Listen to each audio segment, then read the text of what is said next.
درنو ملګرو سلام او ښې چارې زه هیله مند یم چې تاسې روغ جوړ یې او له کرونا نه به په امان یې.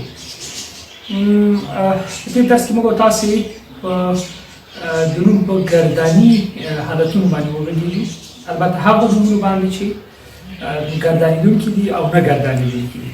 وروسته له دې چې په دې موږ پوه شو چې کوم نومونه ګردانېږي کوم نومونه نه ګردانېږي، اوس به نو په دې غږېږو چې د اسم ګرداني حالتونه کوم نو کوم خواو یا زموږ اسم هغه کوم ډول ګرداني حالتونه خپلوي.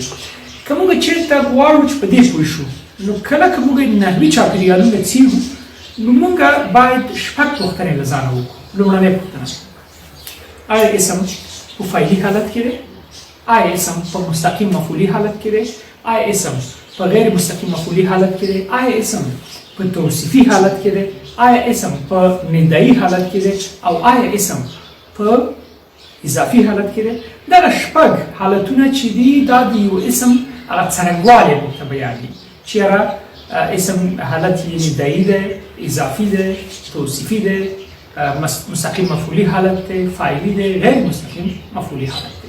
نو دغه شپږ حالتونه هغه دي چې موږ تاسې د یو اسم څرنګوالی پرې بیانولی شو. نو موږ غواړو چې یو په نوبت تشریح کړو. اول فاعلي حالت. له فاعلي حالت نه هدف دا دی چې یو اسم به یا یو نوم به په نحوي چاپېریال کې په فاعلي حالت راغلی، یعنې دا به کار کوي. فاعل هغه څوک چې کار کوي. مثلا زه درس ورکوم، زه فاعل یم. مفعول هغه چې هغه باندې کار اجرا کېږي، او فعل هغه چې هغه کار کېږي. یعنې د فعل نه هدف دا دی چې کار کول. ښه، فاعلي حالت.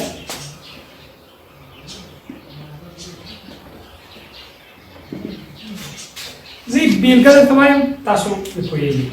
احمد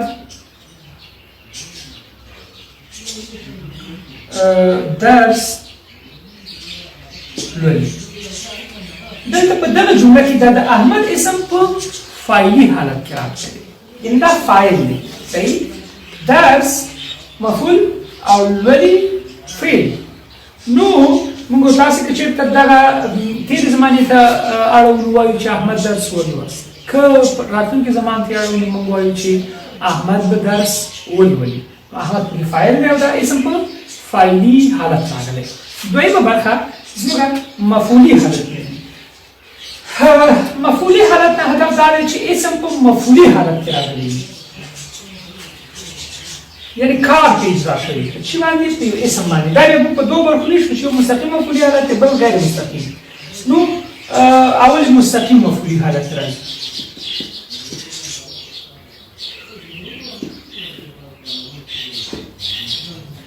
مستقیم مفعولي حالت نه هدف دا دی چې په یو نحوي چاپېریال کې په یو اسم باندې مستقیما کار اجرا شوی. مثلا وایم چې ما احمد ښکل کړ. ما فاعل چې ما زموږ سره فاعل دی، احمد مفعول دی او ښکل کړ دا هغه فعلي برخه ده.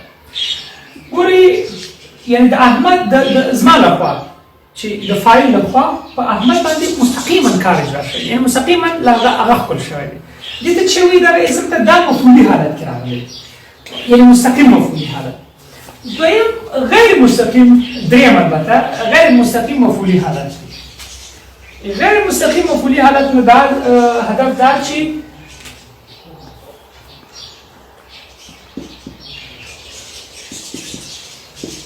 غیر مستقیم مفعولي حالت. له دې هدف دا چې د یوې واسطې په اساس کار پرې اجرا شوی دی. مثلا زه وایم چې ما په بښنې ما د ملالۍ لپاره جامې وګنډلې. صحیح؟ ما خو فاعل شو، په جامو باندې چې کوم کار شوی دی دا د یوې واسطې په اساس شوی ما مثلا فاعل شو په جامو باندې چې کوم کار اجرا شوی د چا لپاره د ملالۍ لپاره اجرا شوی دی نو پس ویلی شو چې دا غیر مستقیم مفعولی حالت دی او جامد چې شو مستقیم شو دی مستقیم حالت نو دې ته چې وایي غیر مستقیم مفعولی حالت چې د ملالۍ لپاره جامع وګڼل شو یا زه وایم چې ما د امتحان لپاره درس ولوست یا زه وایم چې ما د خالد لپاره ډوډۍ وخوړله او داسې دې ته چې وایي غیر مستقیم مفعولی حالت دریمه برخه البته څلورم بڼه بیا زموږ سره څلورم حالت چې دی و اسم دی هغه توصیفي دی توصیفي نه هدف دا دی چې یو اسم په توصیفي بڼه وکارول شي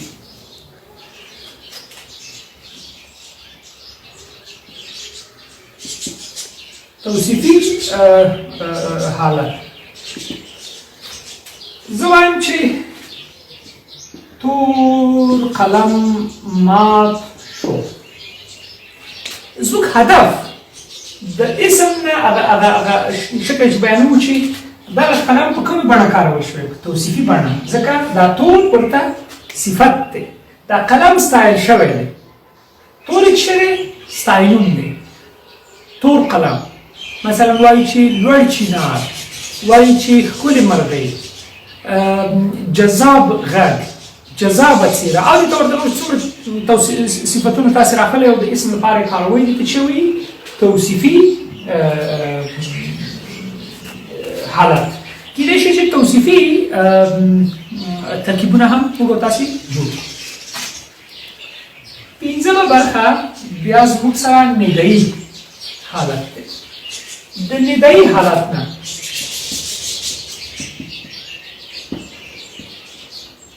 له ندایي حالت نه هدف دا دی چې موږ په یو چا باندې غږ کوو دلته ګورئ مغیره حالتونو ته لږ پام وکړئ هغه نومونه چې په کانسونینټ پای ته رسېدلي دي او موږ ندا کوو نو د پای کې به د یو زور غږ ورچوو لکه احمد کله چې تاسې په احمد باندې غږ کوئ موږ وایو چې احمده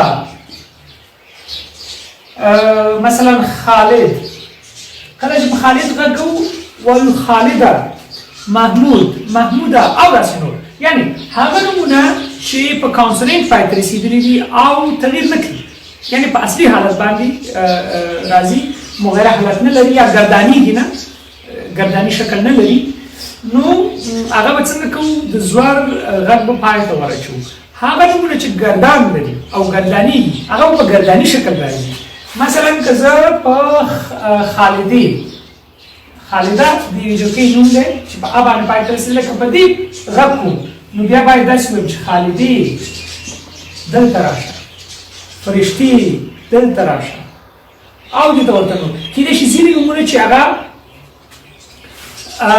پای کې یو د هغه بل لکه سړی وسړیه دلته راشه د هغه یو واخیست او دې ته ورته نو کیدای شي تاسې مثالونه نور هم پیدا کړئ ښه شپږمه برخه یا شپږم حالت چې زموږ سره دی هغه اضافي حالت د اضافي حالت نه هدف دا دی چې یو اسم په اضافي شکل یا په اړوندوالو کې روښانه شوي اضافي حالت کې چې کله یو اسم یا یو اسم په مضاف الیه شکل راغلی یا یو اسم مضاف الیه واقع شي مثلا وایم چې د ملالۍ سالون دا د اضافت توری دی چې موږ په تېر درس کې ویلي دي ملالۍ مضاف الیه ده او سالون چې دی مضاف صحیح د ملالۍ سالون د احمد کتاب د محمود موټر د شریف کور د دې ته ورته نور څومره مثالونه چې تاسو کولی شئ راولئ په دې کې راځي دا د یو اسم هغه شپږګوني حالتونه بیا یې درته تکرار وایم مستقیم مفعولي حالت غیر مستقیم مفعولي حالت اضافي حالت توصیفي حالت فاعلي حالت او ندایي حالت یو اسم که چېرته موږ یې څرنګوالی څېړو نو په دغه شپږو حالتونو کې به په یو کې راځي. دا ستاسې نننی درس که چېرې پوښتنه وړاندیز نیوکه او پیشنهاد لرئ کامنټ کې کوئ، کولی شئ چې زما د فیسبوک اکاونټ فالو کړئ، د زرپاڼې پیج لایک کړئ او همدارنګه د زرپاڼې یوټیوب چینل سبسکرایب کړئ. مننه.